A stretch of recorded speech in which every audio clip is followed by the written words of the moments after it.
ਗਏ ਸਮੇਂ ਨੂੰ ਸੱਦ ਬੁਲਾ ਕੇ ਉਦਾਸ ਹੋਣਾ ਤੇ ਸ਼ੇਰ ਲਿਖਣਾ। ਗਏ ਸਮੇਂ ਨੂੰ ਸੱਦ ਬੁਲਾ ਕੇ ਉਦਾਸ ਹੋਣਾ ਤੇ ਸ਼ੇਰ ਲਿਖਣਾ। ਅਜੀਬ ਰੁੱਤ ਸੀ ਪਈ ਮੁਸਕਰਾ ਕੇ ਉਦਾਸ ਹੋਣਾ ਤੇ ਸ਼ੇਰ ਲਿਖਣਾ। ਉਹ ਜਿਸ ਦਰਿਆ ਦੇ ਪਾਣੀਆਂ ਨੇ ਨਖੇੜ ਦਿੱਤਾ ਸੀ ਪਿਆਰ ਮੇਰਾ।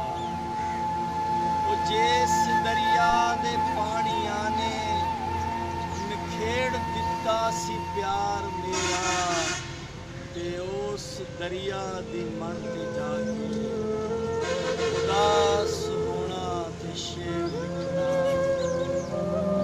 ਜਦੋਂ ਇਹ ਯਾਦਾਂ ਦੇ ਦੀਪ ਬਲਣੇ, ਨਮਾਜ਼ ਫਿਕਰਾਂ ਦੀ ਨੀਤ ਲੈਣਾ।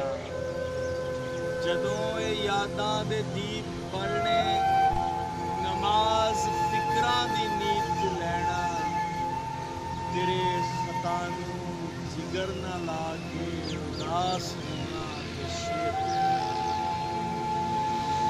ਉਦਾਸ ਮੈਨੂੰ ਨਾ ਵੇਖ ਸਕਦੀ, ਕਿਸੇ ਦੀ ਅੱਖ ਸੀ ਉਦਾਸ ਹੁੰਦੀ।